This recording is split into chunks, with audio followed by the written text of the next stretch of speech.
In CLI, we can obtain high precision. What about this point? Why? Um, wait, can you wait? Did you say it has high precision? How? What do you mean? Like precision in Basically, the sense I, what? I'm talking about the third point in which that is written in CLI, we can obtain high precision. How? Yeah. Um, I don't know. It's a confusing one. Okay. Any input from you, Munib? No idea, man. Okay. And when we talk about the GLI, okay, what do you mean by the term precision? Precision, if you in general, is like how Hmm. accurate you're going to something. You know how accurate something is, or something like that. Like if you are gonna draw a circle, you need to draw it precisely for it to become a proper circle. Yes. So You that's what precise. It comes from the word precise, or something like that. Okay, you can relate this point with the previous point as we have already talked about that the CLI consumes low memory. So according to this point, we can say that it consumes less memory, then higher precision of work can be obtained using the CLI. Basically, the graphical user interface consumes comparatively more memory. So we can say according to this perspective that it provides us the high precision. CLI is faster than GUI. Again, that's point. It means that we don't have to convert the source code into the object code. Firstly, we just have to write the command and that commands do the processing. Then CLI operating system needs only a keyboard. As if you people have mm, uh, any knowledge or you use DOS command prompt. Have you? Yeah, I've used the command prompt, the app, let's say the command prompt. Yeah, I've used it. It just needs a keyboard basically to open stuff and Yes. work with stuff. While over here on the GUI, it needs well, let's say a keyboard, a mouse, and yeah, a mouse even on top of that. Basically, when we talk about the GUI, then it means it's basically depend on the user, which type of the devices that user has, which in which their users are comfortable. Just like if the person wants to play game, then that person will use a joystick. Okay, but when Because we yeah, uh that it really depends though. A yes. joystick, that's like old days only though. But now it's like you can even do it with mouse and keyboard if you want to Yes. play games. Yes, CLI's appearance cannot be modified or changed. As you can say that the command prompt, that interface is basically just like the black background and the white text color, but it can be changed. Its color can be changed, but basically you can say by default it just has the black background and the white text on it. But when we talk about the graphical user interface, its appearance can be modified or can be changed. You can say just like the taskbar. Okay, taskbar that's on the bottom. You can place that taskbar anywhere. Is it so? Have you placed? Have you changed? Yeah. But then I like its default way. It's like you can change the taskbar anyhow on the Yes. GUI through settings and that. Yes, in CLI, input is entered only at a command prompt. Basically, we just have the area, we just have the box in which we have to enter, in which we have to do all our tasks. But in GUI, the input can be entered anywhere on the screen, just like that. If I have to refresh the system, I can click on at any place of the screen, any place of the desktop. Then I can right click and I have different options that are available. We can just refresh it. But in the command prompt, I just have the single, we can say, single area, single windows in which I have to enter the command. In CLI, the information is shown or presented to the user in plain text and files, because we don't have any icons, any symbols. We just have to represent our information in the plain text format or files. While in the graphical user interface, the information is shown or presented to the user in any form. You can uh, present your data, user output in plain text, in videos, images, etc. CLI, there are no menus provided. As we in graphical user interface, I have different type of menus, in which, just like that, I have a main window open, that is of MS PowerPoint. I have a file in which you can say that I have different type of menus that is opened, and when I click on the insert tab, I have different type of menus that is opened. This type of feature is not available, although there is somehow can be done, but not in detail, just like the graphical user interface. There are no graphics in CLI, as its name shows that we have just commands to deal with, while in graphical user interface, graphics are used. CLI do not use any pointing device, but in graphical user interface, pointing devices for selecting and choosing items, it really depends on the user, in which the user is comfortable, in which user is familiar, that device can be used. In CLI, spelling mistakes and typing errors are not avoided, because if we just I have to re-enter the command 10, that somehow mistakenly human error, if I enter the 01, then it means my whole command is changed. But whereas in GUI, spelling mistake and typing error are avoided. That can be somehow, if you have worked on the MS Word, that if there is a spelling mistake, that mistakes can be highlighted or underlined. This feature can't be available in the CLI. Some command line environment provide multitasking, but it is complicated to see several things on the screen. Have you guys familiar with the term multitasking? Yeah, multitasking, that's something that everyone does basically, where you can put your screen in half. Like even for you, for example, you can do that on one side you have PowerPoint and on the other side you've got your Google or the Zoom meeting on the other side. You can do it like that. That's multitasking. Mhm. Multiple tasks that you can be done at a time. Now, just like that, I'm just doing an online meeting with you people. I'm also working on my other stuff, just like I'm opening an MS PowerPoint. Editing can Yeah. also be done at that time. It means that I'm doing multiple tasks at a time. But in somehow the command line interface provide allow us to use it, but it will be the quite complicated. Whereas the graphical user interface enable the users to easily use and separate various things at once. Okay, as I have already talked about that, there are two types of mode, that are user mode and the kernel mode. As its name shows, that user mode is basically all of the things that users want from the operating system to do. User wants from the computer to do that task. When a program is booted up means, in computer term, when we talk about the booting up, then it means we are talking about the starting up the window. When a program is booting up on an operating system, let us say Windows, then it launches the program in the user mode. Firstly, it launched the program in the user mode, and when user mode program requests to run, because users doesn't have any directly communication with the hardware, there is a person, there is a thing that resides between them, so we have to request. Okay, and when the user mode program requests to run, a process and virtual address space.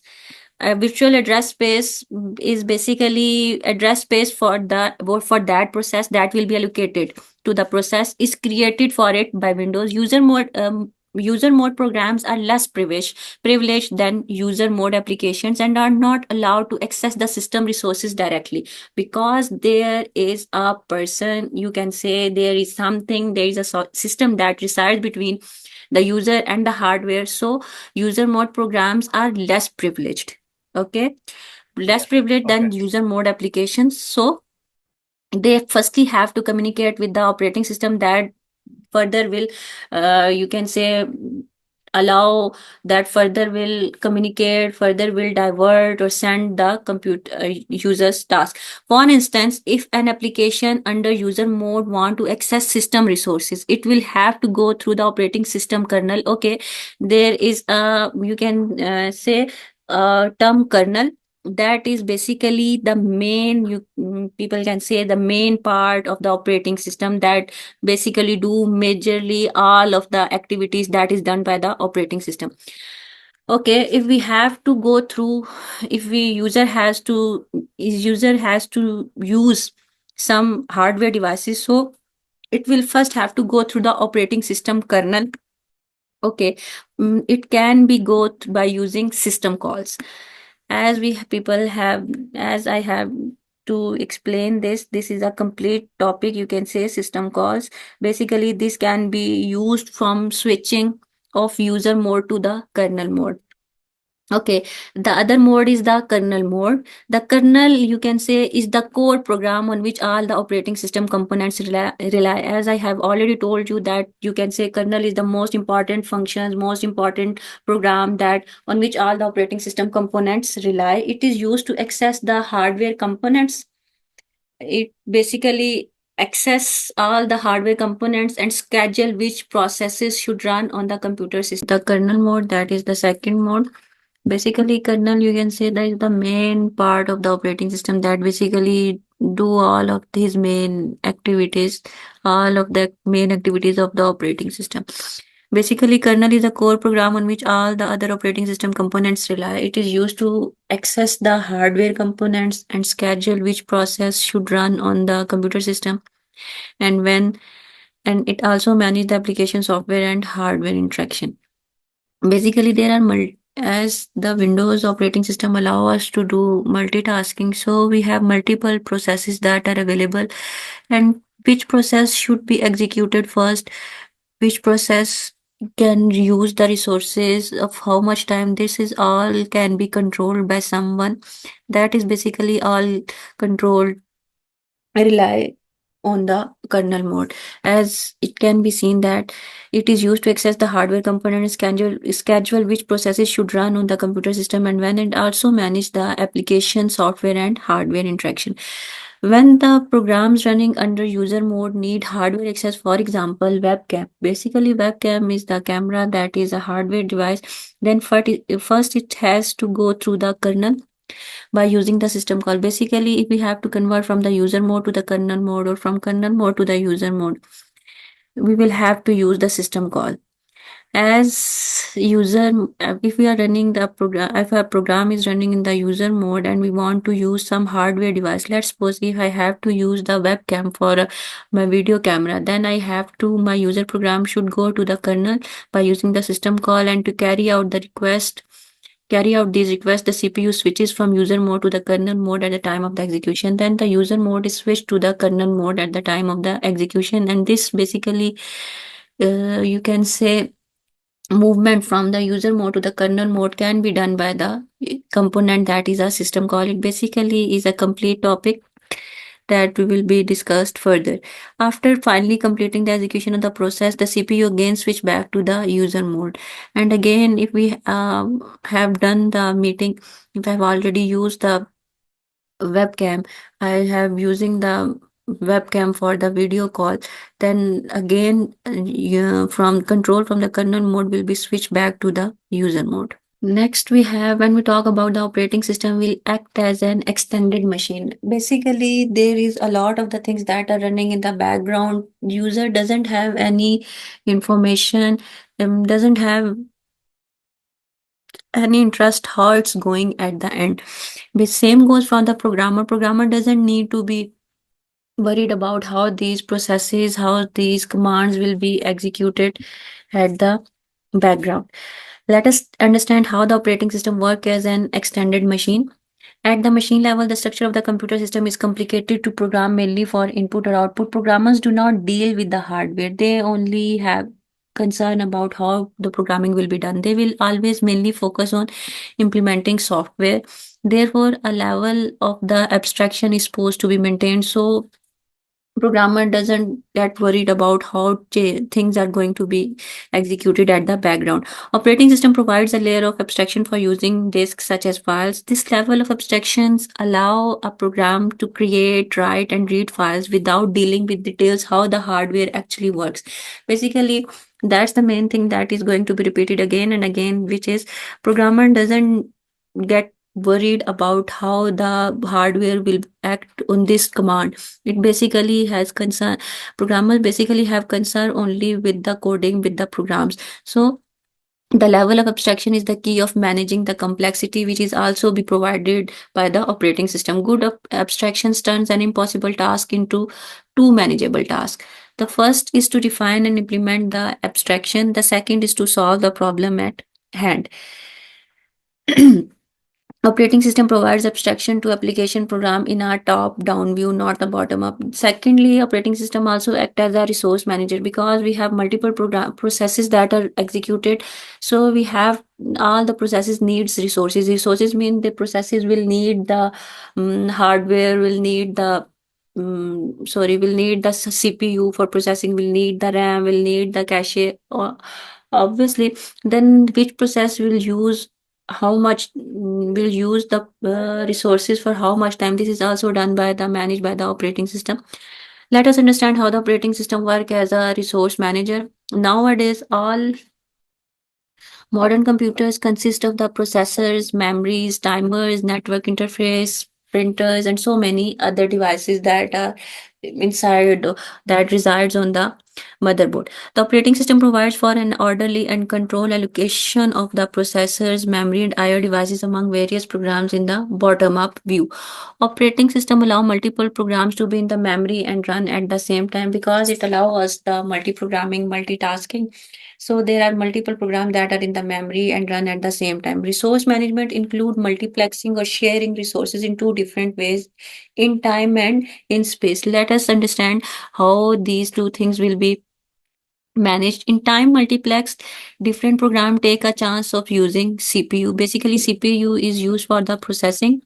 First one tries to use the resource, then the next one that is ready in the queue, and so on. For example, sharing the printer one after the other. As you, if for example, if the computer is in the network, then at a time, printer receives a request of printing from different computers. Let's say 10 computers. Then all of the 10 jobs are not be will not be executed at once.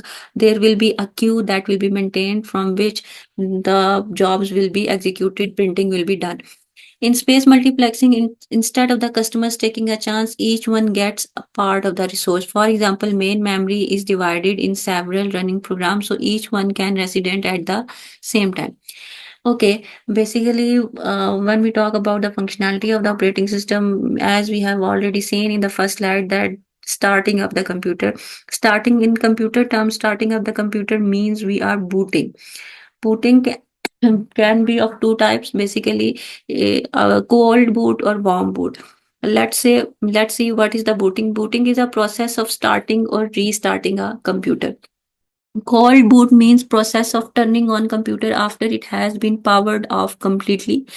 Warm boot mean process of restarting a computer that is already powered on. You can say restart. We have restarted our computer for some reason, for updation or some other reason, then that will be a warm boot. Let's start with the booting. How does personal computer boot up? There are basically booting up. There are basically different steps that will be followed for booting up the computer system. Step one is power supply send signals to the components in the system unit. Basically, there are different components in the system unit. System unit, basically, you can say, if we talk about the desktop, there is a box which you can say a system box. There are different components resides in that system unit. Power supply, when we plug in the socket, when we plug in the socket, basically power supply sends the signal to the components in the system unit. the processor accessed BIOS to start the computer. As we have already discussed about the BIOS, basically that processor accessed BIOS to start the computer. Basically, all the processing will be done by the processor. So processor will access the BIOS to start the computer. What message display when you boot the computer? Basically this type of the information that will be displayed on the computer when you boot the computer system, basically BIOS versions and copyright notice. It tells about the total amount of the memory. When we talk about the memory, then it means we are talking about the RAM basically read on random access memory, which is basically all the program that are going to be executed will definitely come to the RAM for the execution, although their processing will be done by the CPU, but it will come to the RAM. Okay, device detected and tested. Again, if somehow some of the components, let's say I'm working on the desktop, then by let's say my output input device keyboard is not plugged in, then that error message or that detection can be done at this point, and this message will be displayed that device is not connected, device is not available.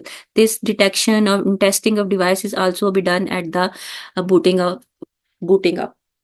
And then Windows message that if all of the devices are plugged in, working correctly, tested, then Windows starting message will be shown. Sound cards and CD-ROM drivers will be loaded. Then at the third step, BIOS check components such as mouse, keyboard, connector, and expansion cards. As I have already told you about that, all of the components, all of the devices, if are running correctly, if are connected, then the message will be shown that all the devices are working connected correctly.